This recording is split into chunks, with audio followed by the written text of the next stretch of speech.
I think it's hilarious that he asked the lightweights their weight. Yeah. Like Uh, maybe there's a guy who's like in the 180s, right? yeah, Like maybe, but probably, especially at the championship, it's 200. we're all 197 to 200. Right. Yeah. Where were we in Mountain Home? We all weighed in. Like almost everyone was 99.7. There were like five of us in a row that are 99.7, 99.7. Oh yeah. And I'm like, we are crushing it. We are doing it right. I was like 196. Yeah, you're the one that broke it. We had a good thing going. Yeah. Had to be you. Well, I might have done better if I was 197. Okay, so welcome to 9 Point Day Podcast. This is episode one. We are your hosts. This is Austin Rhodes, and I am Jacob Langworthy. So, being though this is episode one, we'll kind of go through who we are, what we've done, kind of give a rundown of the show, what to expect. But Austin, you want to start off with like who you are, what you've done? Yep. Uh, so I've been competing in the Highland Games for something like 11 years now. I've competed as a lightweight the whole time. So I've qualified for lightweight nationals every year since 2018. Best placing was third. Been to lightweight worlds twice now in 2018 and 2023. Uh, and I am dabbling in weightlifting at the moment, but that's just to have suboptimal training for the Highland Games. What else? What's like what's your sporting background? Like what kind of Oh got yeah, you? What kind of sports did you do growing up, and like what kind of got you into the games? yeah. So I did soccer, t-ball, everything because my friends were doing it, and I was really bad. I'm not good at team sports. Yeah, They do not suit me for whatever reason.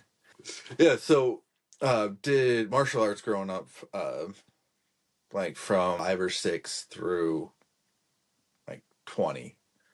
a lot of Taekwondo martial and Krav arts. Maga. Yeah, yeah. So that was kind of my growing up athletics. I got uh, real fat uh, for me For you, and yeah. through college, working on my master's degree. So then I was just trying to be less soft and went to a Celtic festival with my sister in Denver and the Highland Games there. So I started talking to him like, how do you get into doing this? Like, yeah, you just find one and sign up. They were telling me about the McPherson Games were coming up like 6 weeks after that, and I was like 3 hours from Lincoln, so I signed up for that. I remember like I sent my registration form in. Like, this is my first games. If I need to do anything else, let me know. And Stave Glasgow's games. So I get an all caps email Yeah. back warning me that the under 200 means under 200, and if I'm 201, I'm going to have to throw heavy. And I'm like, 175. Yeah. Oh, I think I'll make it. I'll be all right. I strictly, I went down with one of my friends, and we went to Hoo Hot the night before. Yeah. Not something I would dream of doing now, but like I have enough room to go to a buffet. That's incredible. uh, yeah, so uh, started there, stuff some video from that game, which is great, um, and then it just kept doing it, I guess. Yeah. For a long time. That's pretty. Yeah, well, I've there's just a bunch of jerks that I'm big friends with now and want to keep seeing them, so yeah. got to keep coming back. They make you come back. If you leave, then they shame you and make you come back. So No, I mean, it's worked with a few people. I mean, how long did Jeremy Irvin's retirement last? I don't Nine know months. the off season, pretty much. Yeah. Is that all you got for your life story? uh, all that's relevant at the moment, I think. Yeah. Perfect. Okay, so a little bit about me. I've been throwing for 7 years now. I've been saying six like all year because numbers are hard. But 6 years. I got really no athletic background. Growing up, I started skateboarding since I was, I don't know, maybe like first, second grade until I was like about 20. I just skateboarded. I got pretty good at it. Had a lot of fun doing it. Um, but that's like, as far as sports go, I did play football in like middle school for two plays. It didn't work. I didn't know how to play the game. My coach sent me out there just to give the other guy a break for a little bit. And I go out there and just royally mess up because I have no concept of how the game works. I can watch it on TV and be like, oh, I understand sports and football, and I don't get it. So that didn't last very long. And team sports like never really felt like a thing that I wanted to do, especially like coming up in like skateboarding. It's very like individual. Yeah. Um, then I found the Highland Games from like uh, when I first started lifting when I was probably 21 years old. I found like powerlifting and stuff like that, and I was like, oh, being strong is pretty neat. So I started like absorbing like as much content as I can at the time for like what that looks like, and so powerlifting was like the big thing. Never did a powerlifting meet because once I started looking into that, I found Matt Vincent, and during like podcasts with him, like people were talking about like, oh, Matt's the strongest guy in the room, and I'm like, what the hell does this guy do? It does the Highland Games. So I looked it up, and I was like, yeah, that's weird enough. Like that's right up my alley. So I signed up for one, and haven't left yet. But I started off as like, like the normal like CBA trajectory, kind of like work your way up. So Um, how confident were you going into that first games that you were going to do well and like place highly in your group? um, I felt like I was gonna do all right because I mean I found a stone in my in-laws backyard. I was like, this stone's perfect, I'm gonna take this and throw with it. And so I'd throw stone like every other day for like a month leading up to it, and I was like, oh, I'm pretty good at this. So confidence was pretty high that I'm gonna crush it and knock it out of the park. I didn't. um, I, Spoilers. I yeah, I did pretty bad, and I had no concept of how to throw a hammer or anything like that. I had no equipment with me. I just had myself in a kilt. I didn't have like Yeah. chalk or tacky or No. cleats even. I had nothing. I was just in my tennis shoes. I think I was throwing in Vans possibly. Um, so that's fun. I have no video of that day, which was very unfortunate. I got a lot of pictures though, where I kind of like look like I'm doing something Right. that resembles anything, and I wasn't. I mean, the first games was pretty incredible because they had a pro class there. It was Spencer Tyler, um, the Burchett brothers, Nathan and Isaac, and Chuck Casson. That was the fourth, and I was kind of geeking out because like the months like leading up to the games, like I was watching all these Highland games, like I kind of knew who all these people were. I'm like, oh, these are like I kind of like compared to like seeing like I don't know like a football player like on your favorite team that like you kind of see out in the wild. You're like, holy shit, he's right there. Like that's pretty Right. cool. Yeah. And my family didn't like have that same kind of like, ooh, wow, look at these guys. Like they're just rolling up to him and like chatting with Chuck Hassan and like super friendly and very very chatty as strength athletes are. Um, Yeah. we just can't turn it off. Um, but yeah, like I said, I kind of went through like the that whole trajectory of like C class day one, second games I think was B class, maybe the third games was B class, and then working my way up to A. Once I got up to A, I kind of like I didn't really know how to throw. Competed a bunch, but like I still was just awful. Thought I was super cool. I'm not, and I wasn't. Um, so I decided to like drop down to the lightweight class, which is I think is huge. Like if you're kind of on the border, if you're like 240 and under, I think it's like hugely important. If you want to get really good at throwing, is to like drop down to the lightweight class because it'll force you to learn how to throw better.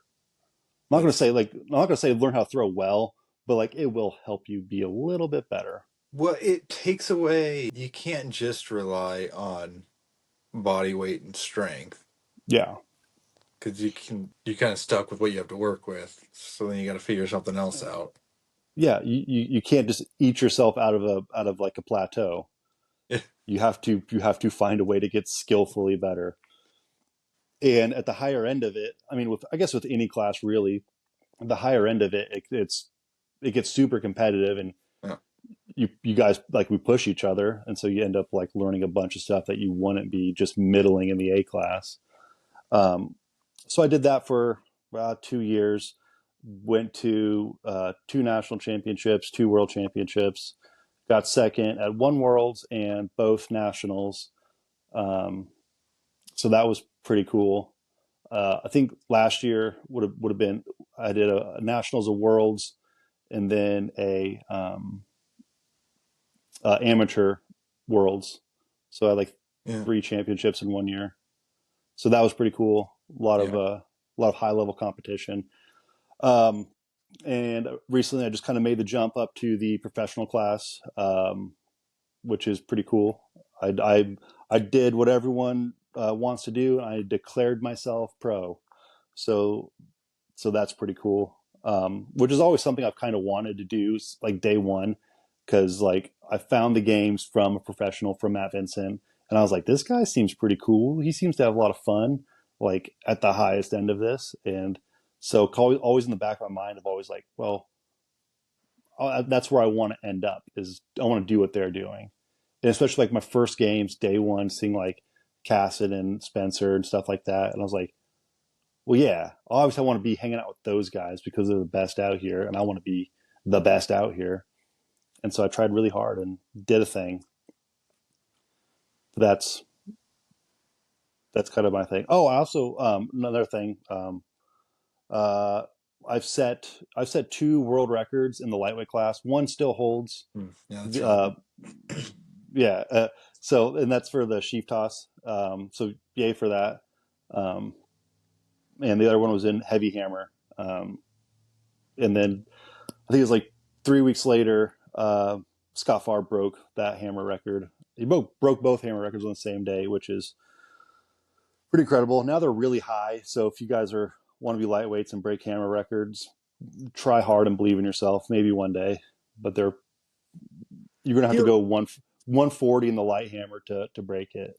So yeah, that's the thing. Like stones, there's a sizable difference between like the amateur pro records mhm. and lightweight records.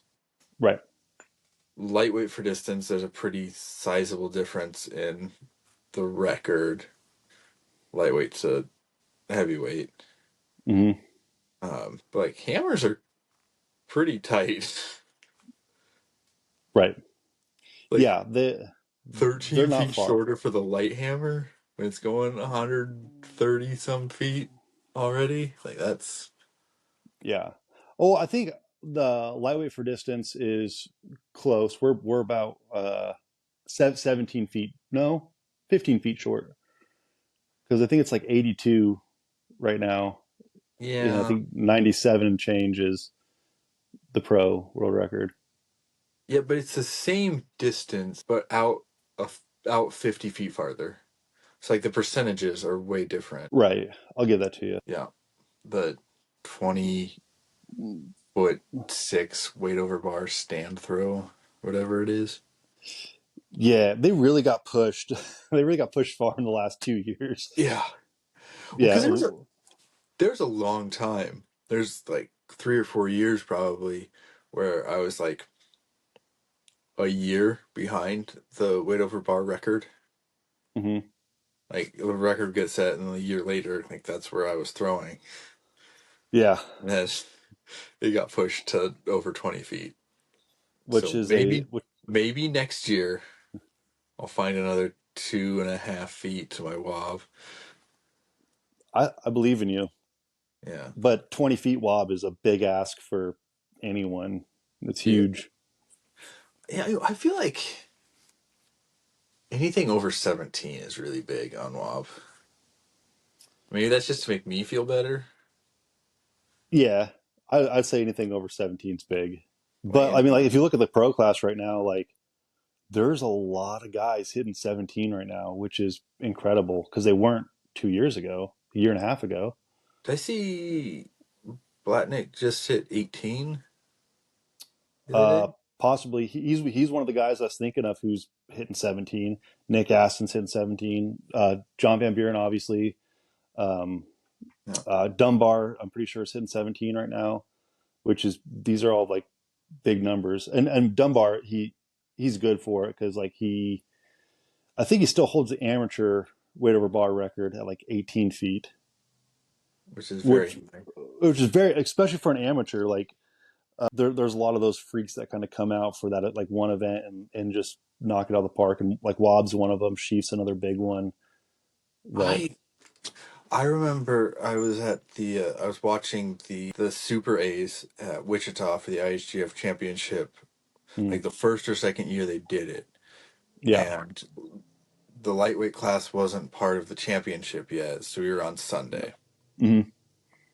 So I got in there Saturday and I decided to go watch. And I was standing 20 to 30 feet away from the uprights. And they were up to like the 16, 17 range. And I could feel the weight land. Yeah, it's coming down like a comet. Yeah. Yeah, it's it's getting like records are continuing to get pushed and like just kind of like the overall for most guys like amateur lightweight pro like to be on that upper end you have to really like step up in order to like hang. It's Yeah. everyone's rising to the occasion right now, it seems like, which is very cool for us, for the sport in general. But Yeah. Yeah, it's one thing like I tend to make my job of qualifying and going to nationals harder on myself. yeah, Like if I throw with someone who's kind of at that level, like make sure that they have all the information they need to get to nationals. yeah, There's been because if you don't, especially if you're new to the lightweight group, there's not. It's hard to get all the information you need yeah. to get to Yes, nationals. I know all about this because when I got to the lightweight class, I had no idea there was a world championship, there was a national championship. Uh, I barely knew that it was 200. I felt like I learned that like just like the same year I decided to like cut the weight down. And because like I never would throw with lightweights. Most of my games like they would be on a Sunday and I'd be on a Saturday, Yeah, or vice versa. Because Wichita spring and summer or spring and fall it'll switch. I think if I recall correctly. it used to be A's were Sunday and lightweight was Saturday, Yeah, and then it yeah, switched, and then they both the same day. Because it used to be, I did a double header once back when I was at McPherson in the fall, where I threw as a lightweight on Saturday and I threw with the A's on Sunday. yeah. And I'm not going to do that the other way around. No, So, but now it's never the A's and lightweights are just the same day now. I think both spring and fall. yeah. But yeah, so when I first got to the lightweight class, I didn't know about these nationals and world championships, and you kind of like casually mentioned it to me. It did seem like you wanted to give out the information. But you and Jeremy are like, oh yeah, there's a Facebook group that you should look into, and I was Yeah, like, oh what? Like there's more? Like I thought there's this was more. it. There's plenty Well, more. the lightweight class had historically had some issues getting bullied by the other classes. Yep. So the lightweight group on Facebook, you have to be accepted into. Hmm. Like, it is a moderated group. Not really moderated, but like it's a private group they have to get accepted into. Yeah. Otherwise, you get some mid-level A's coming in there spamming "eat a sandwich." Right. Yeah. Like, So but yeah. So then, because I remember that, like, they posted the rankings, And I sent you a message on Instagram, like, "Hey, you need to go compete this weekend." Yeah. You're like one spot out, and you only threw like a 24-foot sheaf in Wichita or something that year. Yep. So like, you just have to hit any decent sheaf, and you're in. Yeah. Well, in my mind, it was you're like you didn't get qualified yet, so you got to do as many games as you can to like get there. And I didn't know exactly when the cutoff was, so I signed up for two games. One was in Decatur, Illinois, which is a an ancient athletics games, and then I did one the next weekend after that, which was in Decatur, Texas, Mm, because I thought that was the cutoff was like after like shortly after that, and it turns out that it was just that first Decatur games. I found that out like the day before when you messaged me, and I was like, well, okay, so I did it, and I got in. I had some actually really good numbers that day, mm. so I was in, and I still decided since I already signed up, hotel was booked, went to Decatur, Texas, which come to find out like wasn't a good idea because it was Mother's Day, Yeah. and I don't hold Mother's Day in a high regard, not because I don't love my wife and my mom. It's because it seems like a made up holiday. I don't care about Father's Day or Valentine's Day. I just don't. I'm not interested in that stuff. So I was like, oh, it's probably good. I went down there and I get home to the cold shoulder, like, it was Mother's Day today, right? Or yesterday. And I was like, yeah, I heard about that. It was not good. So don't throw on Mother's Day, anyone, Yeah. if you're especially if you're married with kids. That seems like an oversight on their part. Yeah, and Like, I don't know how crowded the Texas calendar is in yeah, May, but move it a weekend? yeah, this would have been like April like 19th or something like that, or or Mother's so. Day, Mother's Day in May. It wasn't in May though. Maybe it was. Maybe it was in May. Either way, yeah, because Texas is weird. Like that's kind of pushing at the end of their season. Right. But well, and I didn't think anything of it at the time. And like Emily Adams was there because Oh, nice. Matt Adams was there, and she's like, "Oh wow, like your wife's like letting you throw on Mother's Day." And I was like, "Oh yeah, she's real cool."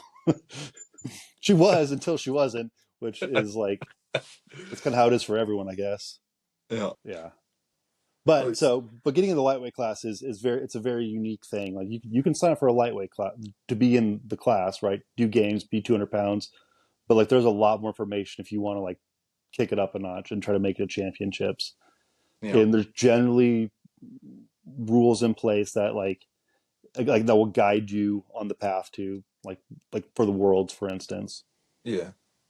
Um, except this year, you just go, I guess, if you wanted to. Well, so three invitations went out to American athletes for Worlds, was my understanding. Hmm. And it was Greg Pilling, Shane Sutherland, and another guy. I'm not sure who the third was. Yeah, maybe Willis. If I recall, I think Willis was got brought up in it. But Maybe. either way, they all declined except Shane. Right. And then they filled the roster with a bunch of Europeans. Which I don't know if you were in that chat still for Worlds. I am. Yeah, so I'm in it all the was chats. yeah, so Christian S, You're on the right track. If I wasn't recording on my phone, I'd look it up real quick. yeah, won like Hmm. world champion. Switzerland, I think, right? Yes. Yes, from Yeah, Switzerland. Which is really cool because he was at the first Worlds I went to. yeah. And he got my first worlds. I think he got an invite sent out to him, but had to decline because of the week that it was. Um, but I don't know. This year for Worlds was a little bit weird than how we've been doing it for the last few years, which I mean, it's maybe it's better. I would argue it's not it's because we were how what it's done though. we were 2 weeks out or 2 weeks after the games and we didn't know who won. Like there was no announcement about it. Um, Well, there so might have been, but it was in German, so We all have Google Translate. I didn't see anything that referenced the lightweights I after think the games. There's only stuff that was I think on before. his Facebook page he posted that he had won. Facebook. Okay, well, that's my issue. I don't have Yeah. Facebook. I have my wife's Facebook that I just use it to stalk other things, Well, I like mean, the Nazca page and stuff. yeah, Facebook is just to find Highland games, right? Right. I do have Messenger though, which somehow means I have Facebook, but I don't know how to sign into it. I'm very confused on the verification process. Well, I think Instagram just uses Messenger now. If they do, mine are not connected. No, they're not connected, but I think it's the same platform. I don't know. I think you can I'm not send a tech stuff guy. back and forth pretty Yeah, fluidly. yeah. I don't know. I don't know how the computer works. My wife gets mad at me It's because I never turn it off. I have 20 tabs open. They stay open because these are ones that I use regularly. right. Yeah, yeah. And when the computer inevitably crashes, as it does, um, I get blamed for it because I don't know how to run computers. Um, but it is fair, I don't. So Well, I mean, but to be fair, we pulled some dirt out of the ground and convinced it to think. So I don't think we're supposed to know how they work. I wish we didn't. I'm a bit of a luddite. I'm like, let's go by mail again. When I found out that they're not doing like mail-in entry forms for Wichita, I was like, oh man, they got another one. It's the end of an era. But like the thing is, you can still do it. Yeah. You'd get on the roster if you mailed in Oh your yeah. registration Yeah. with just like I don't think any other $2 games. bills and Yeah. Yeah. It is a valid method still for Wichita, but it's not the preferred method like it used to be. But what else we got? Vlad Tulacek and Van Buren were thrown together today. Was that today or next weekend? Could No, be it won't next. be. I don't know. Oof. Fuck, I wish I would know that because, They're both well, undefeated okay, yeah, okay. up So to that let's point. yeah let's start that segment. So where's it going to be at? What's the games? I feel like Something Coast. I think it's an East Coast thing. It's the Crystal Coast Highland Games. It's one of Bill Crawford's games. Okay, yeah. Yeah, they're both undefeated this year. Because Vlad, they would have competed against each other during Worlds, but Vlad picked up an injury leading into that, so he didn't go to Worlds. Where John won, I know. but Obviously. they're going to have a little face off to see who's actually going to be the only undefeated Highland Games athlete this year. Because I can't think of another one who's undefeated. At the pro level for sure. But yeah, I mean, Which even at the amateur level, like it mixes. Even at the like masters, like it mixes matches depending on how the field is for one guy on one right, day. yeah, It helps him for out. sure. Yeah. Uh Who out of the two, who do you think is coming out on top? Vlad's so strong. Yeah. Um I'm actually He trains like Rocky. like my gut tells me Van Buren just because I don't think Vlad's 100% post injury yet. Yeah. I mean, like we can even kind of sit here and speculate on what events they would take, but I think I would put money on John Van Buren because he's very consistent and like his It's like hard to deal with. even like yeah like his bottom is like it's so high like even on hammers like his bottom's still good. Yeah. I mean Vlad's a 150 thrower but pretty at this point pretty regularly. He's done it 3 times now, which How many? is And it's more happened what, maybe a dozen times? less.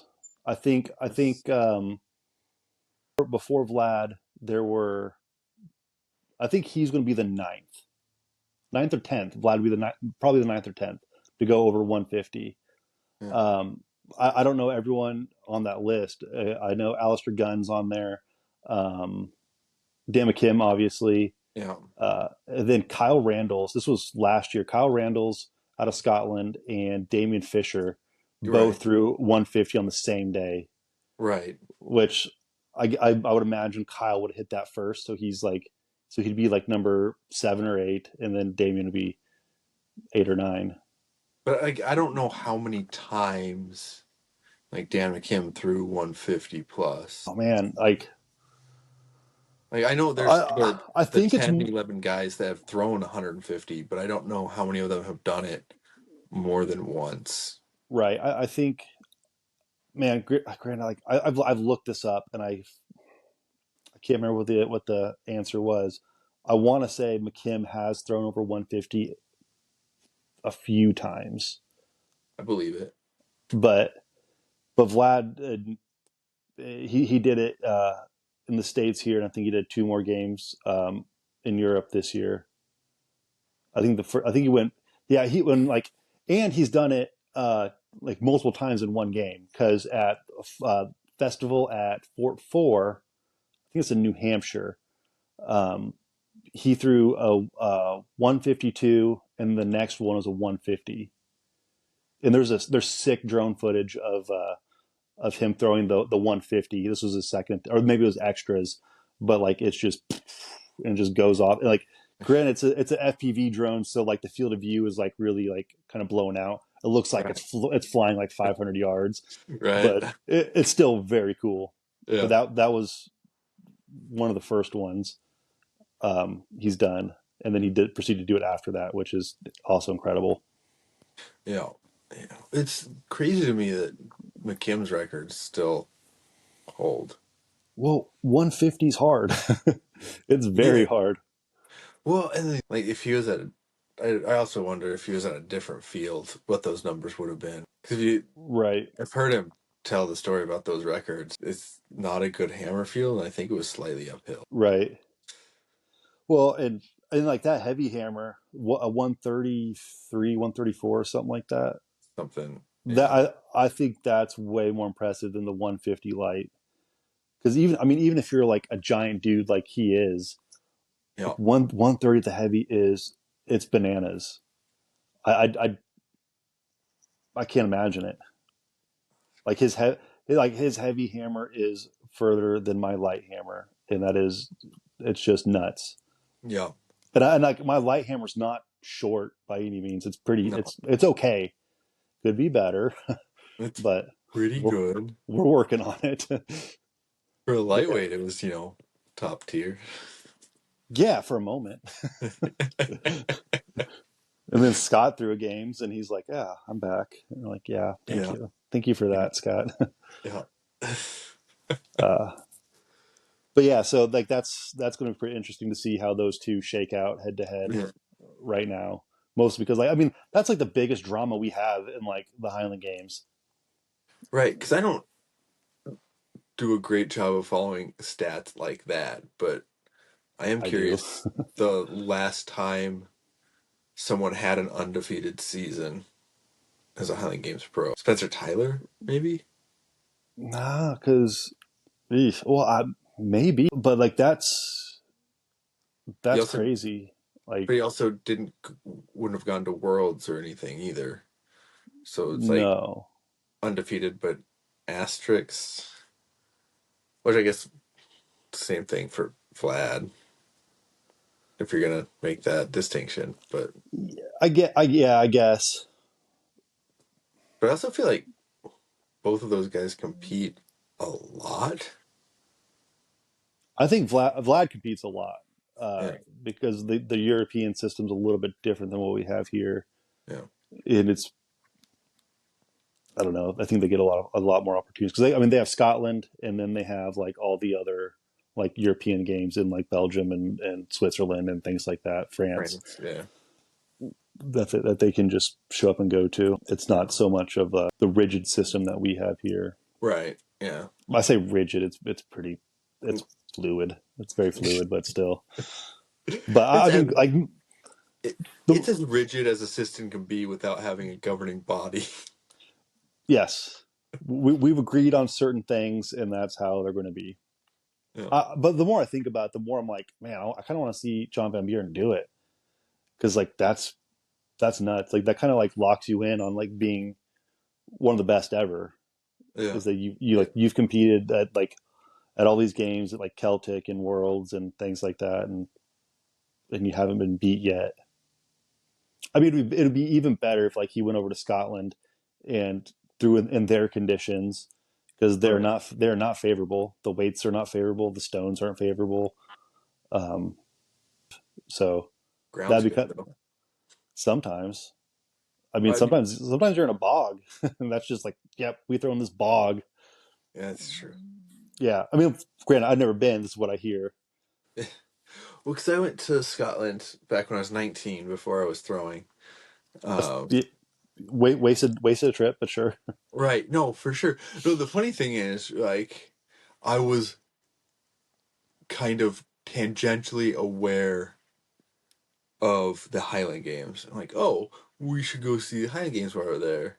And like, oh, the Edinburgh Highland Games are the week after we leave. I guess we won't be able to see any. Yeah, Like, there wasn't like 15 others around Scotland. Why were there? We were there in May. Like, yeah, we could have found some if we knew to look for them, yeah. right? But no, I went to the Culloden battlefield, which Okay. is on like a peat bog thing, and you could just Okay. run across. You just like walk across the field, whatever, and it's like I don't even know how to describe what this ground is, but it's I'm like imagining like it'll feel like you're running on like a rubber track. It just got like a little give to it. no, I'd say it's almost more like running across a mattress. That's Like it nuts. gives a lot, but like holds together mostly. Yeah, Like good you for don't really hammers. break the surface, but it is like very squishy. That's nuts. They're moist up there. They stay moist. But I feel like there's pictures of people throwing hammers in Scotland where their feet are dug in, but they're not wearing blades. Yeah, they're just in their own little holes. Yeah. That's incredible. Yeah. So another thing that happened this weekend, um, Masters Worlds. Masters World Championship, where all the oldies get together and duke it out for to see who's the best one, and Yeah, then they compare AARP cards at the end of it and stuff like that. that's what I Uh, hear. that yeah, I mean that's what I'm told happens there. But because you're a lightweight, I was a lightweight. That's what I focused on, and luckily enough, we had live coverage of it for most of the day, or last 2 days, because it's a 2 day competition, Right. Yeah. which I was shocked by. I was kind of upset yesterday because I didn't know it was a 2 day competition, and I was like, "Where's all the rest of the events? Like they're just like not doing them. This is stupid." And then I wake up this morning and like they're already going, and I'm like, "Oh, okay, well, 2 day event that checks Yeah. out." Yeah. And I saw Jeff Thornton, who I didn't know was a Masters. Yeah. And there's been a couple guys where I was like, oh, well, they're 40. I didn't know that. It was Jeff Thornton was Masters. I knew Matt Adams was Yeah. because I know him. I know Yeah. Jeff too, but I didn't know how old he was because I've only thrown with him twice. Uh, Yeah.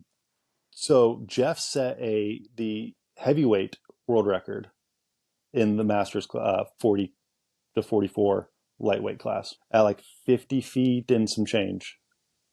Yes.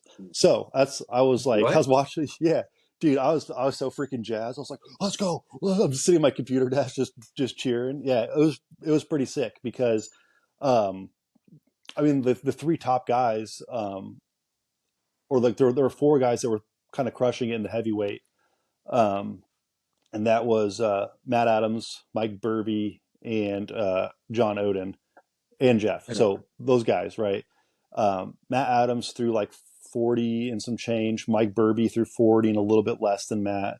John threw a 41 on his opener, and then Jeff goes out there and one turns a 47 and wins it. And like Did they were all kind of done, and he's like, they're like, you should take extras. Like you're this close to the world record. And he's like, oh really? As Jeff does, because right? Yeah. he's like half in. He like when he's because he's not like throwing 10, 15 games a year. He's done that. He's now just kind of doing other stuff. and kind Yeah. of pick up the games here and there. If like it's a championship, he'll show up and fucking crush it as he does. Yeah. So like he's like everyone's like I hear in like on the video they're like, oh, you should two turn, like it'll go further. And he's like, he gets in the box and he's like, I haven't two turned in 8 years or whatever. Busts out a pretty clean two turn, goes 50, world record, and then I think that he takes us another extra and goes a little bit less. So he's like, that's good enough, got it. Yeah. 50's decent. Yeah, which is incredible because like this is my favorite thing about Jeff. I was telling my wife about this yesterday that he hasn't been in the gym since high school. He has not lifted a weight since high school. He just lives life like a normal human, and he does stuff like that. And it's very very frustrating because like when I was a lightweight, like because even at masters, like you're 200 pounds, I've never thrown the 42 over 50 feet. That's nuts. Yeah. Like, and I try really hard. I practice a lot, and Yeah. I lift a lot of weights. I've gotten 44. Yeah, I I did think that this year. That's my good. my best was 48, and in practice, I think I've touched 49, but it was off of concrete, so who really cares? Yeah, that doesn't count. Right. I do like throwing off concrete a whole lot more now than I ever have before. I think it's the best. I Is it? might continue. Yeah, I might continue doing it. We'll see. Yeah. Makes me feel good at least because they go far.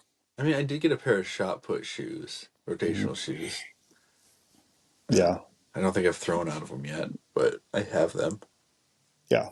So yeah, so Jeff set a world record in the heavyweight, which is very cool.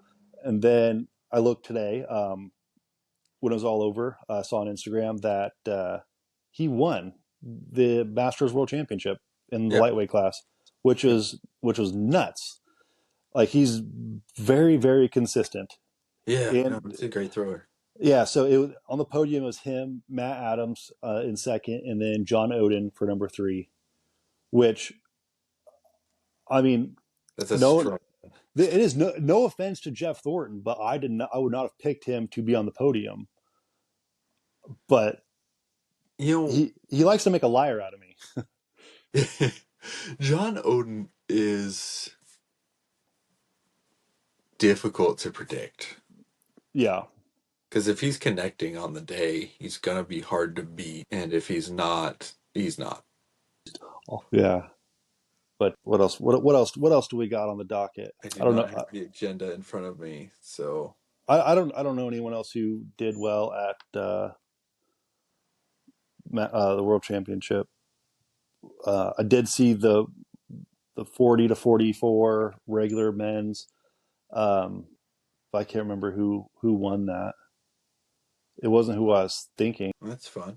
Thor Gilfison is also a Masters. He's one of the ones that I was kind of like shocked by, like, oh, I didn't realize he was that old. Well, that's the thing. I don't feel like, and being as I'm not this old, I could be wrong, but I don't feel like 40 is that, like, I don't feel like you start to lose strength at 40 to 44.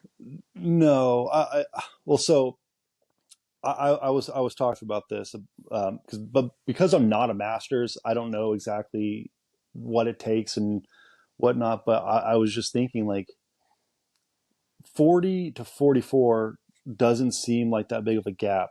I would if I were I mean if I were in charge of the universe, I would make it 40 to 50 or 40 to 49 for that one Well, class. the problem is, it's not really a problem, but the they have enough people wanting to go from 40 to 50, 40 to 49 that they can Yeah, split it. Whereas, like the 60 to 70 class, 60 to 65, 60 or 60 to 64, 65 to 70, I don't know that they're filling. I'd have to look at it. right. Yeah, they've got they allow a large group of people to compete at the Masters. Well, but it's still limited to 10 per class, I believe. Right. I think they had 120 athletes, 150 athletes there, Hmm. and they had like 250 applications. I'm making these numbers up, but I think they're pretty close. Yeah. And I would Well, bet like half of the applications are under 50. I could see that. We'll get Ted on here sometime soon, Yeah. Tomorrow. and Call him if he's yeah, not busy. he's not busy at all. It's the games are over. He doesn't have anything to do, so we'll get him on tomorrow. But we'll get him on here soon, and we'll have him explain how their qualification process works, because I'm a little confused on how that works, because I th- I was under the impression that they have a minimum qualifying marks that you got to hit all of them, and once they do that, then they can send in their application and get approved or unapproved, not approved, whatever. right. But they are it is very interesting that the masters class kind of seems like to be. I mean, granted, like it's a bunch of smaller classes broken up into one, Mhm. but they are the largest group in Highland Games. They outnumber all the lightweights, all the amateurs, and I think all the women combined, not counting Masters women. Right. Well, I Masters mean, men it's is the largest group in all of Highland Games. well, there's not money to be made in the sport by and No, large. as much as we want there to be, there's not. So, like, it is a hobby, Yeah. and that's the demographic that has the time off Yep. and the money to travel to do the hobby. Yeah.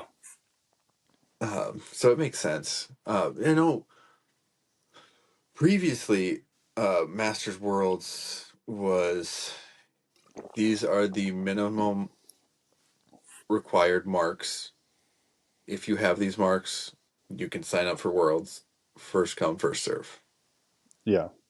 So there's a mad rush at the registration opening to get signed up for Master Worlds if you wanted to go, and then it didn't matter what rank you were on NASCAR or anything.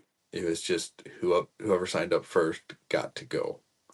That would be very, very frustrating for me Yeah, if that were like the model that they're using today, yeah, and I was 40 trying to compete in that, because yeah. I remember as an A class thrower, games are filling up. They got 10 to 12 spots max for a lot of these games in the Midwest, and if you don't sign up really quickly, you miss out. You don't get a throw, Well, even though this especially is even though this is like local to you. Like, you're not going to be able to do it because someone who works at a desk all day has their Google notification set up for Highland Games, and so when they get a little notification, they're like, oh, boom, sign up right there.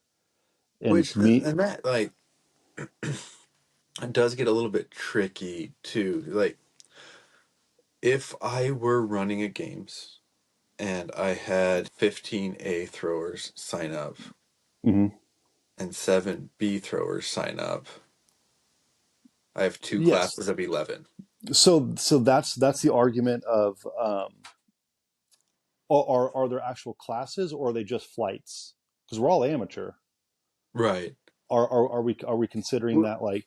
But and that requires the AD to do more work, and that could come off as kind of shitty, like, oh, the AD's got to do some work, but like it does require them to look at people's numbers and place them accordingly to have the best, right. most competitive field.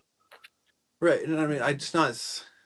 I do believe most registrations have a sentence that says the athletic director can move your class as they see fit.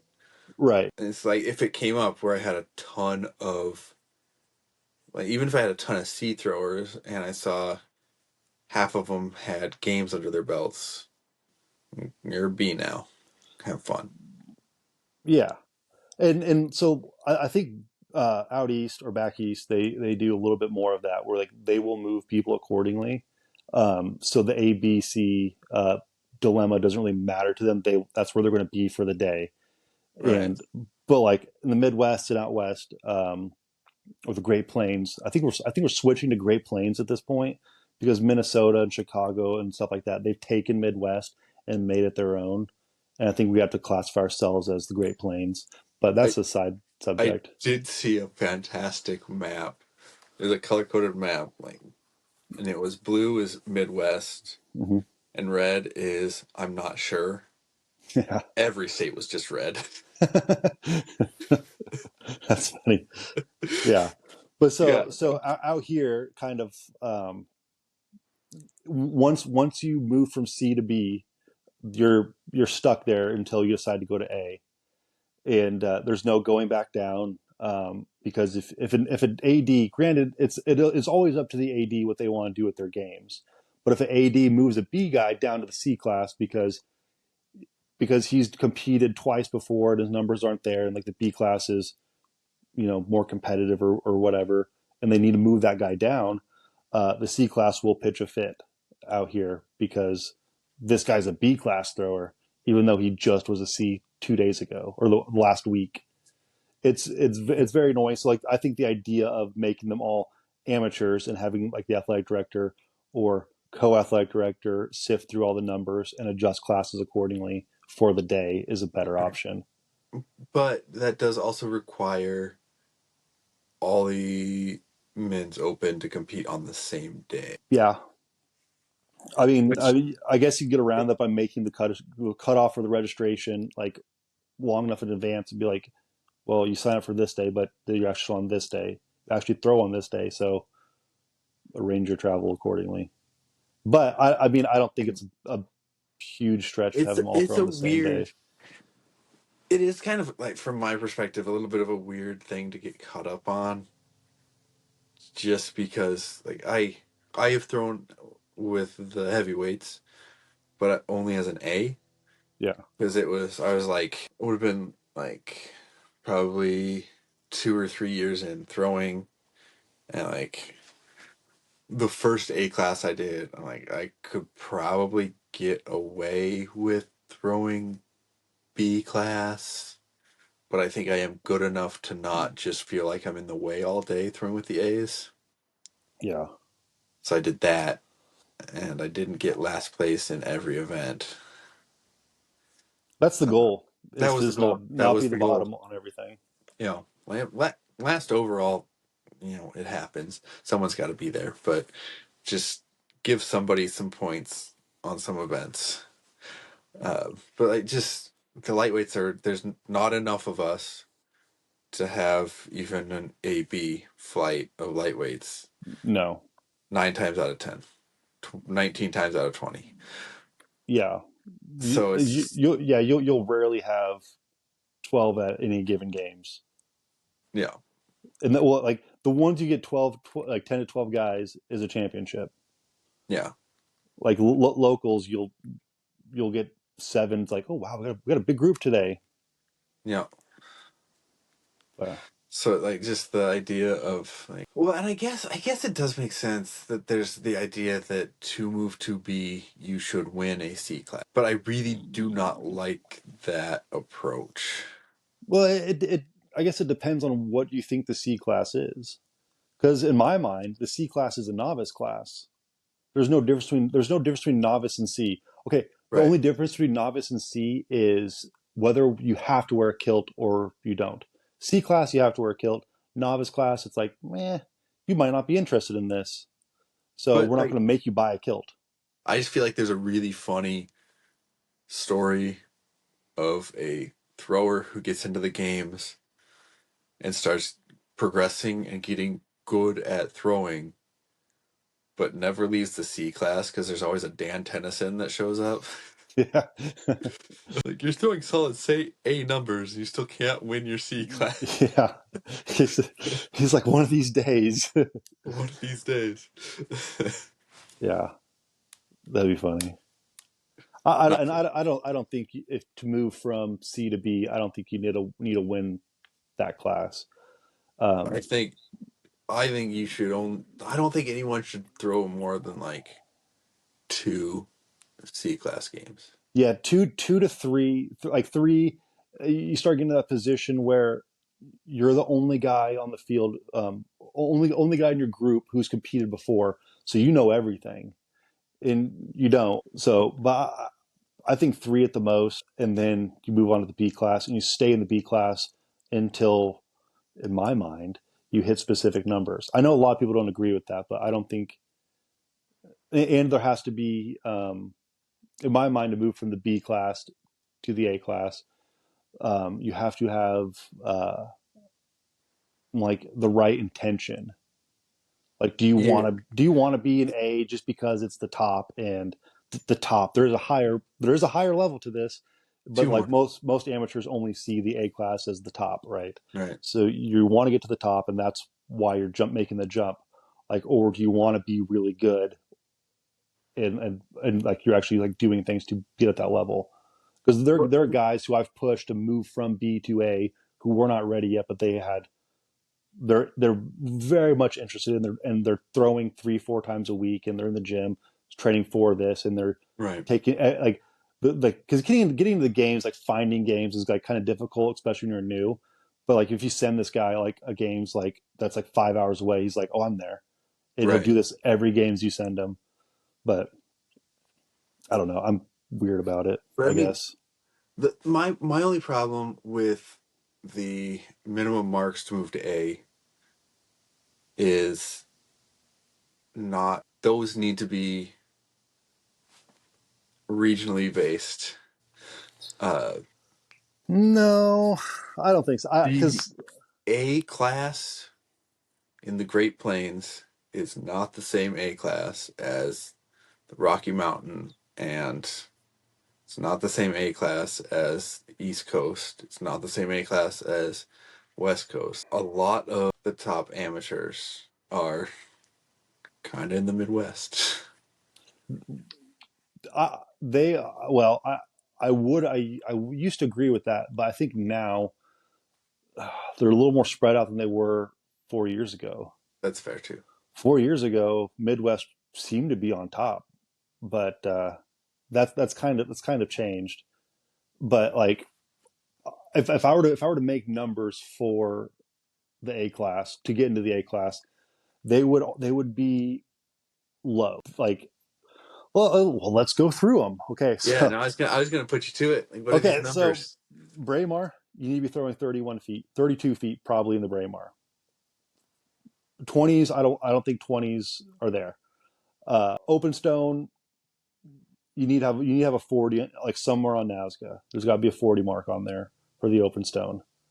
Uh, the 56, mm, I, okay, I want to say 30, but I know that's not realistic for a lot of people.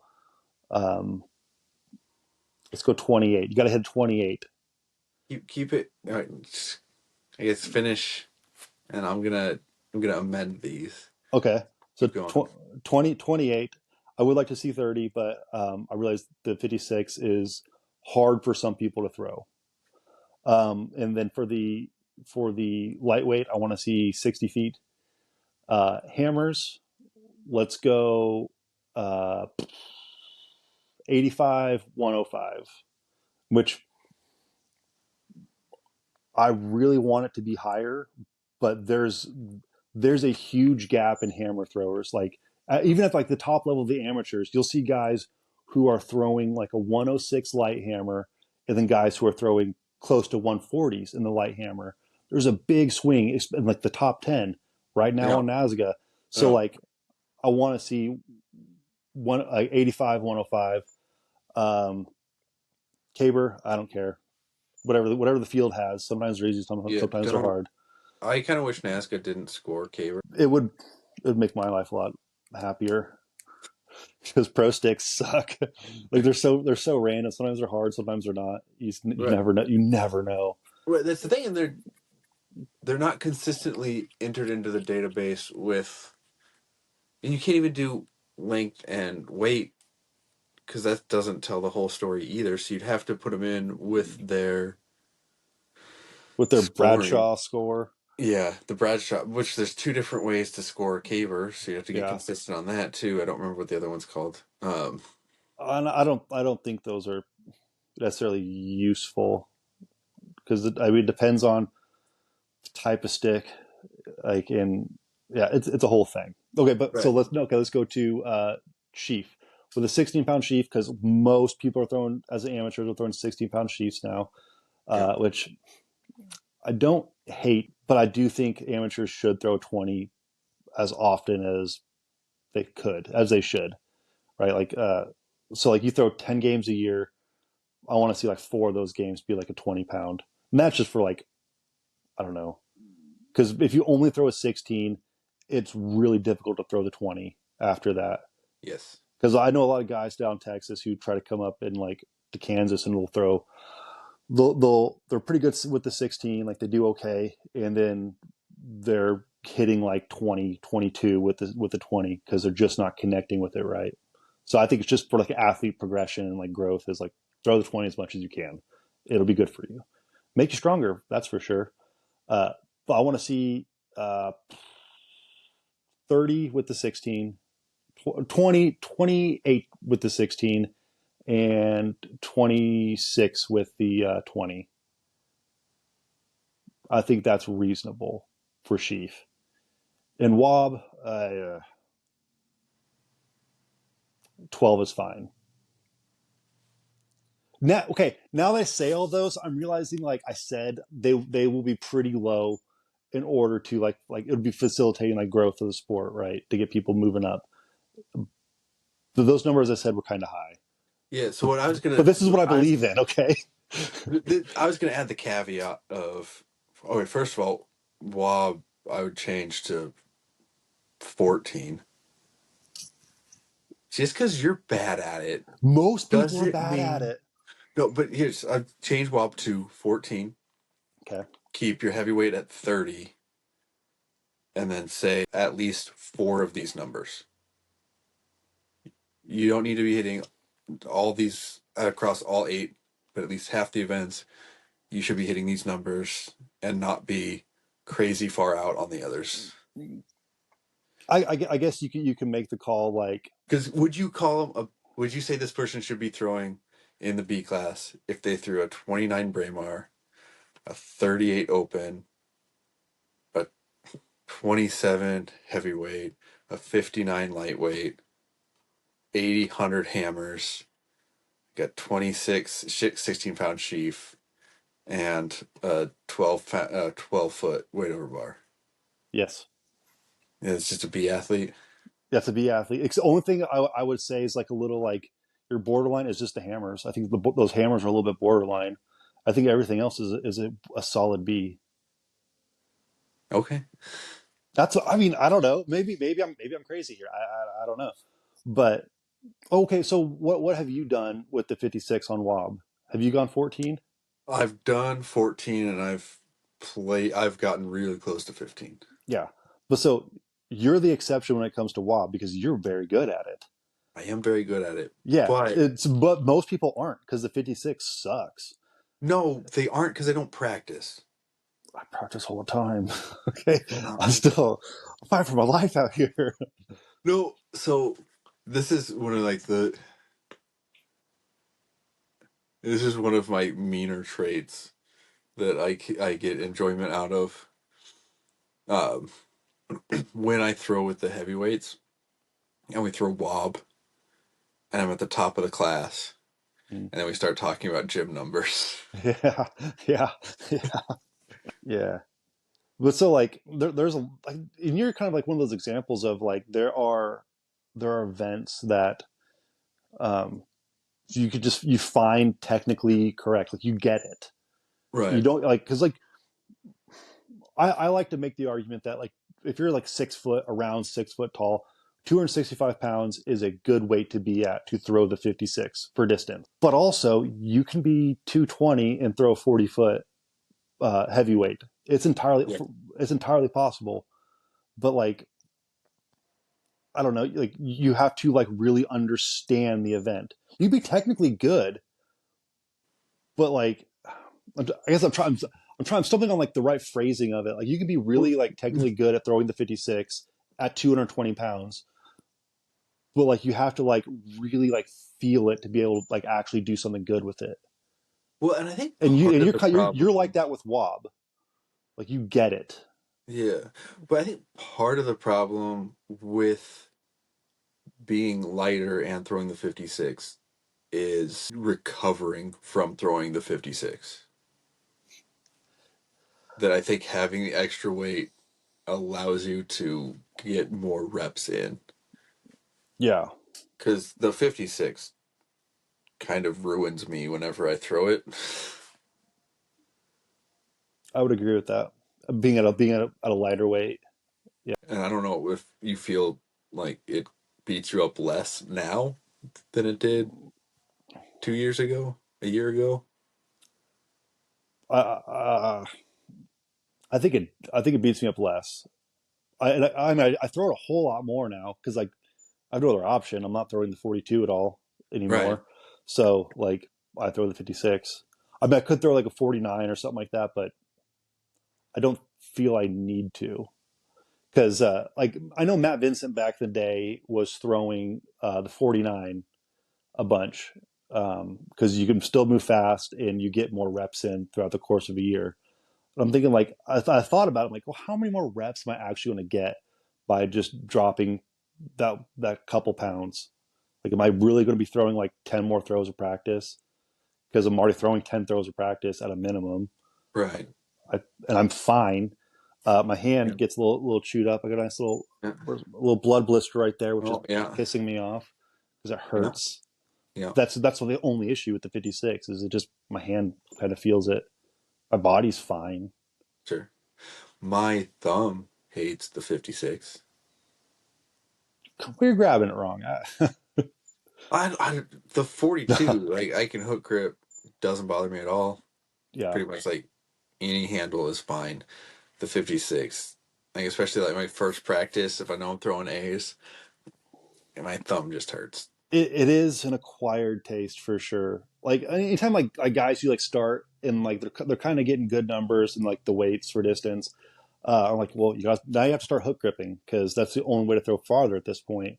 Because like your grip is not that strong, and even if your grip was strong, you're still having to like squeeze. Right. Uh, and they're like, well, it hurts really bad. And I was like, yeah, Yeah. It and then it does. doesn't. It Yeah. stops. Like I mean, it gets. I mean, it's a little annoying sometimes, especially if you I grab it like a little bit different. You're like, ah, oh, this sucks. But you Yeah. get You, used to you it. tape a little bit wrong. This is Yeah, terrible. I yeah, used to love my old phone had the thumbprint to unlock it, mm-hmm, and it just stopped working yeah. in season. I I, needed my don't- left thumb. I won't use the thumbprint or the facial identification because that's how they get you. I'm not going to get got by them, No, it's fair. It's whoever actually they are. pretty reasonable. But I mean, well, they have my face pretty locked in at this point I because mean, I stare at my phone all day long, so they know me. But yeah, they don't got these little guys. These are no, mine. they just got them right there. You Oh, just put them up dadgummit. there. No, like I did it quick though. Like they can't slow that down. They don't have the technology. There's like my dental records. If I go to the dentist to do an X-ray, and I'm like, I need the negatives of that. Bring them here. I'll make them give me the X-rays. Not going to catch me slipping. But I'm only half kidding. But yeah, that's a lot. That's a lot of Highland Games talk. Yeah, So let's talk a little weightlifting because you're doing a weightlifting meet here before too long. yeah, a couple weeks. I think It's coming up. it is coming up. I'm not Are you ready. ready? Are you ready for it? No, you're not ready. That's what you just No, I'm not. started. Well, Okay. so yeah, what I've done was a little bit of experiment this year, and I've trained strictly as a weightlifter, Hmm. and then I kept throwing, still have my regular throwing practice, and it is a really good training methodology if you want to get better at weightlifting. Uh, Okay. I So so were you not benching at all during the season, um, or were you benching like a weightlifter where it's like maybe once a week and it's like a weird load? oh, it, less than once a week. Okay. Okay. Yeah. So you're benching like a weightlifter every now and again. Yeah, yeah, You'll see every these now and guys with again. fat Yeah, quads and they're like, I'll do yeah. a thing. And I mean, on the one hand, I don't think it's as an effective training methodology for throwing as if you build a training methodology specifically for throwing, Hmm. which you can get. Lots of people have them. I work with Tom Soroka. He had given me. he's now giving me weightlifting training, but it was Highland Games specific training methodology. Um, I also got my highest total NASCA score this year. Pretty sure. I need to verify it, but I was like 30 points shy, and I added a foot to sheaf, so it'd be pretty close. Yeah. So it's not bad. Um, there is you have to be very careful with load management, which I'll do a little bit differently next season. I think I'm going to do it again, but with less weightlifting. Um, So but go ahead. but then I did a standard peak for nationals this year, Mm-hmm. so I've slid on technique a little bit um, for that. It's like a 4 week peak where I was doing a lot of like power snatches off blocks, but that was it for the Olympic lifts. Okay. Yeah, so I think I'll be able to get it dialed back in. Um, Shooting for a 214 kilogram total, which would qualify me for the national championship for weightlifting masters, which starts at 35. So I'm trying to qualify for nationals in two different sports in the same year. That'd be cool. It'd be cool. You You know? you might be considered a real athlete if you do that. Wow. Let's not start throwing that term around. Athlete, real athlete. Yeah. Yeah. That's So that, well, that's very cool doing weightlifting. I mean, yeah, it's fun. It's a little bit different. It's yeah. on the one hand, it's nice because I can compete, and it takes 2 hours. Okay. Yeah. I mean, and like the weigh-ins for weightlifting, one doesn't matter because I'm in too heavy of a weight category, Yeah. but I'm also too tall for that weight category. Like the Yeah. last one I did, I got second place, and the guy who won was as tall as me while we were standing on the podium together. Yeah. That's one thing like with like powerlifting that when I was like really kind of looking into it, uh, with my height, I would have to be 300 pounds or like 300 plus pounds to be competitive You know, at my height. Cause I was like, oh, I'm around like 220 pounds. Like, I didn't realize that Dan Green is like a little guy or like, uh, God, what's the other dude's name? Like Kevin Oakes, just jacked, but he's 5 foot tall I and mean, he weighs 220 pounds. we've got a lot of limb that's Yeah, not great for powerlifting. no, but yeah. So my body type isn't built for sports. I mean, decent for throw. It's barely decent for throwing. I wish I was taller. I never cared about how tall I was till I started throwing. But I I mean, mean, it's not an issue for me. I'm 6'2", but throwing as a lightweight, yeah, it's going to be tough to be much taller than that. yeah, that's fair. I mean, one of these days, I think it'd be really cool to do, weightlifting meet, but I just am not good enough at it. I, I I will not get all three attempts. That's for You know sure. what? I've done two weightlifting meets, and I've gone 5 for 6 both times, and I've had the weight locked out overhead on all 6 of my lifts in both meets. I'll press out. Like, yeah, they're gonna, yeah, it was like this on dude, a snatch. they're gonna if they want me to compete in weightlifting, they're gonna have to get rid of the press out rule because They're talking about it from what I heard.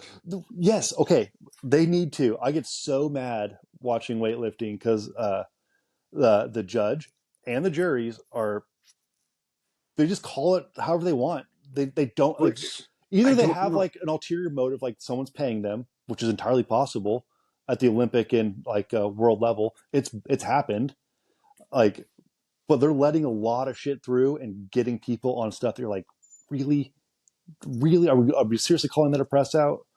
Which But I don't whatever. know if they're gonna get rid of the press out on the snatch or just the clean and jerk. which I have much more problem pressing out on the snatch than on the clean and jerk. Yeah, I think most people do as well because snatch is stupid. But I mean, I'll settle for that if they want to get rid of it on the clean and jerk.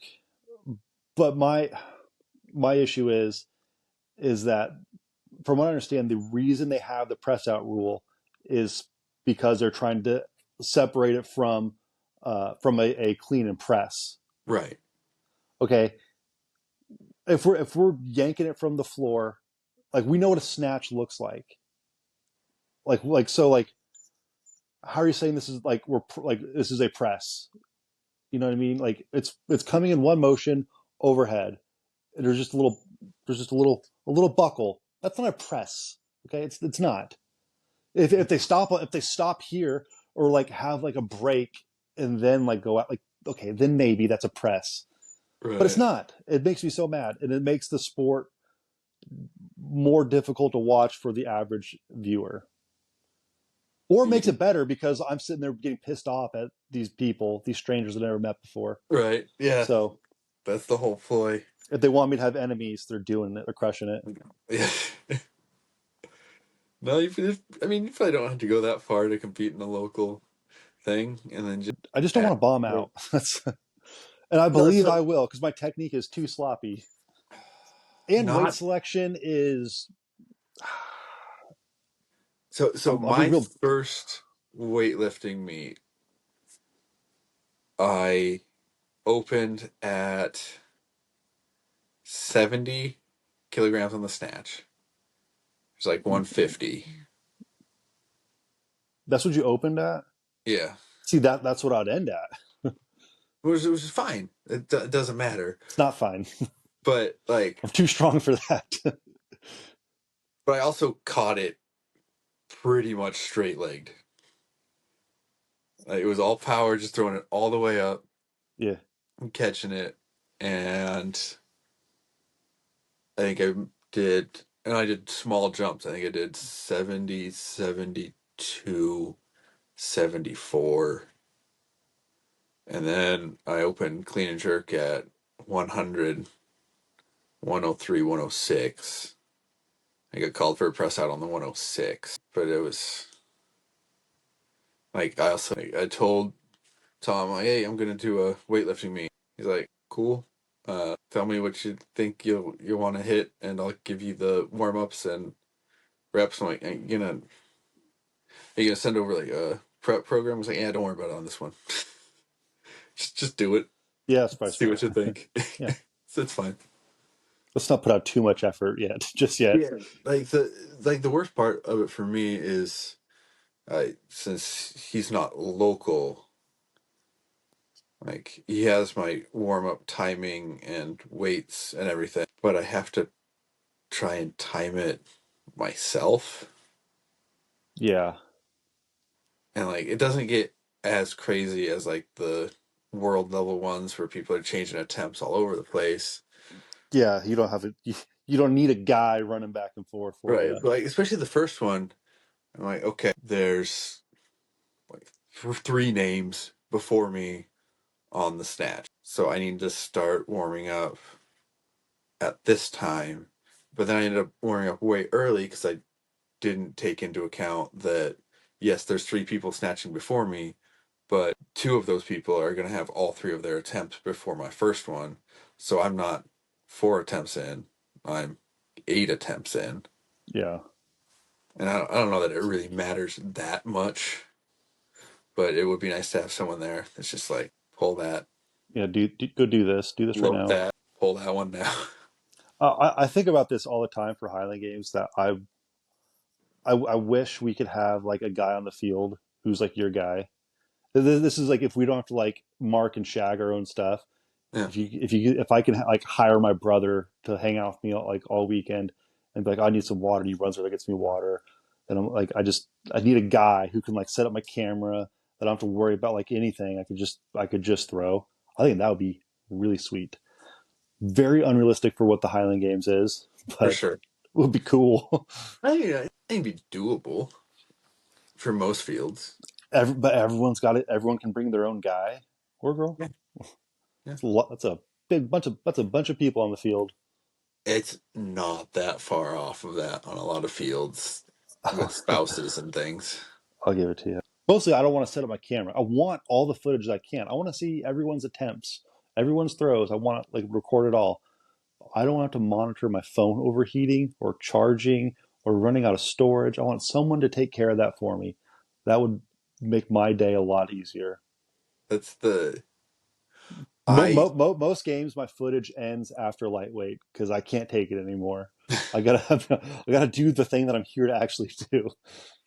yeah, I always I actually often have intention of filming the majority of my throws, Mhm. and I almost never throw get any recording on the day. Like Yeah, not a single clip. And then I do a monthly call with my coach, and he'll be like, "Hey, how'd this game's go?" And I'm like, "Great, hit 18 on wob, hit 44 heavyweight for distance." Like, awesome. Do you have any video? You know the answer to yeah, that. not even one. Yeah, Actually, 18 on wob is hilarious to me at this point because I've done it 2 or 3 times now, yeah, and I've tried to get it on video, and something happens every time. yeah. I got in the habit of like filming everything when I was a lightweight because I was chasing records, especially on that second year as a lightweight. I was chasing records, and like I did not want to miss any. I wanted to like catch it on film. The heavy hammer, I missed because my phone, I think it ran out of storage. Mm, Like when I got to hammers, I got like the first couple hammers done, or first few people filmed, and then it stopped after that. So perfect. I have one blurry picture of my heavy hammer record from some guy who works for the newspaper in Sherman, Texas. Nice. Uh, but then like 2 weeks later, when I got that sheaf record, uh, I got a film from like three different angles, which I was like, yes. I had my uncle Steve filming me. I had my camera set up, and my wife filming with another one. And so Oh, I clipped them all together. I have a pretty sweet video where like it switches views. I'm glad I got that. actually, I filmed an entire day down in Kansas City this year. Oh, did you? Yeah, mostly. Uh, but I started on hammers that day, and I had my camera set up, and I was just starting it for me and stopping it. And this kid shows up. He's like 8 to 10, Mm. and he sees that the camera was set up there, um, and so he just took it over. It starts like starting and stopping, and then like, well, they're throwing weights over here, so he's filming this, and they started throwing caber over here, Oh so my he's just god, like getting stuff. I don't think any of it is usable for anyone. that's awesome. Like, Or it's just not?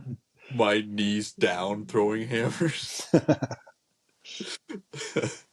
That's incredible. Yeah, I generally will film the entire day, mostly for YouTube. Um, but Skylar Arneson, every time we throw together, doesn't ever understand. He obviously doesn't watch my YouTube because he would know that I'm filming the entire day. But he's just using my camera to film himself and me. So he'll come in like I'll have it running, and then it's his turn, and he's like, "Can you film this for me?" I'm like, "Oh yeah, sure, it's already going." He's like, "Perfect." He throws, comes and stops it, and then when I'm up, he's like, "Boom!" Clicks it. He's like, "I got it going for you." I'm like, "Did you stop it?" And he's like, "Yeah." I'm like, "No, we're filming the entire thing." He's Stop! like, Stop doing that.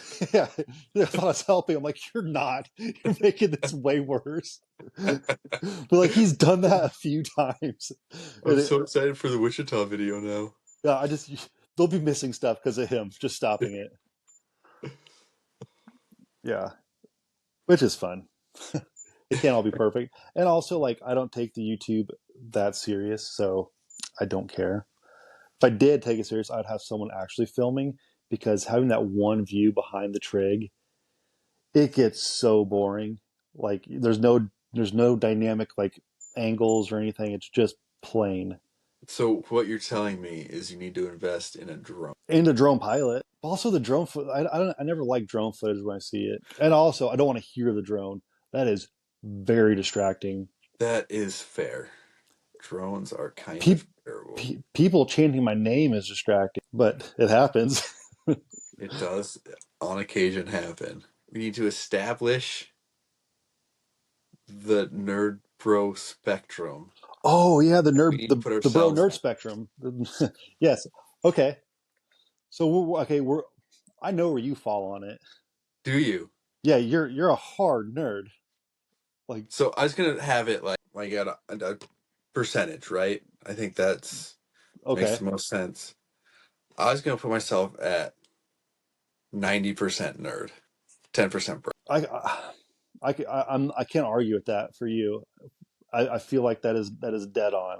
Now that I put that out there, I'm trying to like establish what my bro traits are to give me that 10% even. I mean, Is it okay. just that I'm spending time in the gym? See, I was gonna say like that's got to be it. That and like you're concerned enough with like your like athletic endeavors to have hired a coach, and I think that falls into like into bro. That's in the bro territory. Yeah. That's yeah. That's got to be I it. feel confident in that answer. I just can't. I don't feel confident defending the answer. I guess. Well, I think you could defend the 90% nerd. Oh, easily. Like is it 10% bro then? I don't Right. know. It That's can't be what that's 100% nerd because I don't know. Like you're not just playing World of Warcraft all day. You're no, but I doing. did just get Space Marine 2, and it's pretty solid. If I had a good console, I would, or a good PC. I have a decent PC, and it works okay. My PC can't run all the tabs I have open right now. I think I need to do stuff to it to make it faster because it's slowing down That's pretty not a good bad. sign. Yeah. But for me, oh, man, Okay. So, how much time have you spent strictly bodybuilding, this year or just in general, just in general? 1 year. Okay. Uh, I mean, yeah, it probably totaled 1 year. all right. And then powerlifting. That'd be like 2 years. See, unfortunately for my bro credentials, I feel like weightlifting is That doesn't help at your best bro. neutral Yeah, and at worst is on the nerd side of the scale. yeah. I'd say it's on the nerd side, Uh, unfortunately. all right. I feel like we need to better establish these questions, but did you own a kilt before you started throwing? No, Or do you have a favorite sci-fi or fantasy novel or series? sci-fi, Red Rising. For like we're talking books. Red Rising is my favorite sci-fi. Favorite fantasy, Lord of the Rings, obviously, because Oh, it's you S tier fantasy. I mean, sci-fi TV. Like, there's quite a bit of those, like Battlestar Galactica, Firefly, and I guess you could say Lost is a bit sci-fi as well. So, it's not. where you talk? You didn't watch it, so I did. okay, Watched fine. most of it. It's I don't know what you would call it. I don't know what you would call Lost then if it's not sci-fi. It's not space sci-fi, No, it's not. I mean, but like they have things like they have elements of like time travel and like quantum mechanics and mystery of like I don't know. There's elements of space time and things like that. So I I guess. want to call it. I wouldn't say it's a drama I mean, it's elements of drama with No, it. I'd put it like just like That's what makes it my number one favorite show of all time. You can't put it in a box. You want to try, you can't. No one a can. Lost is your number one favorite show of all time. Yeah, yeah, yeah. And just to confirm, you've seen other shows. You bastard. Okay, how dare you? No, I I I watched Lost at a very certain point of time in my life where it stuck with me pretty fucking hard. That's fair. It's yeah, I can't. I watch it like every couple years, every episode. I'll go through it again, No, and I it's 20th anniversary right now. So obviously, when I finish watching Battlestar Galactica again, I will switch over to Lost. all right. I'm gonna say I feel like you're a little bit farther on the bro side than me, Mhm. but I'm gonna go like 70-30. 70 being the nerd. I was thinking, gosh, I was thinking 60-40, but like I think you're probably right because I've got a lot of strong opinions on my nerdery, my nerddom, Yeah. and less so on my bro stuff. Like I've watched a fair bit of anime, and that does not help my bro status. Mm, But I don't like anime, so it does. so Do that you that kind of have levels it out. I don't know. do you own a hoodie but with the sleeves cut off down to like the belly button? No, No. like a cropped hoodie. No, it's like got the sleeves off Oh, and you do like oh, the this like a big sleeve sleeve, hole, the bro not tank, but not in a as a hoodie. hoodie. No, not as a hoodie. Actually, I've gotten rid of all my sleeveless shirts that the sleeve holes are too big, where I feel like a little exposed. So I got a little Mm. bell. I got a little belly now. I don't want people to see it. I don't want the wind to catch just right and people to see what's going on down there. You're not to the point where you can show off that power belly yet? No, because I don't have. I don't feel like I have the upper body. I feel like I just look like Roger from American Dad. That's what I feel like. Dude, that's what I look like in my head. Oh, So like the negative self image, I think helps my bro status a little oh, for bit sure. For because sure. It's it's weird to me. It's like in my head and they like even on the field, I feel like way skinnier and like less muscly than all the other top lightweights. But then there's also a picture of me flexing with Tony.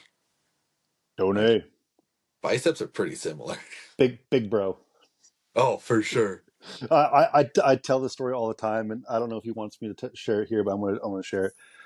When we were in Utah after the games, we're all at this bar restaurant eating, and we're talking about the bro nerd spectrum, and and he's like, "Yeah, I think I'm a pretty big nerd." And I'm like, "Tony, what makes you a nerd?" And he's like, "Well, I read the Harry Potter books to my kids," and I was like, "No, that's just being a dad." Right. And he's like, I like it a lot. I'm pretty much a nerd. I'm like, dude, you just fist bumped our waiter. That's a big bro move. So yeah, Like congrats. bodybuilding, I feel like bodybuilding is like the peak bro. I'm gonna call it a sport here. Yeah, I'm not comfortable saying it. It's a sport, but competition. That's a hmm better word for it. bodybuilding, and that would be like lacrosse. Lacrosse is a Oh, big bro oh sport. man, They're yeah. like, they're all Brads and Chads, dude. Oh, that is a valid point.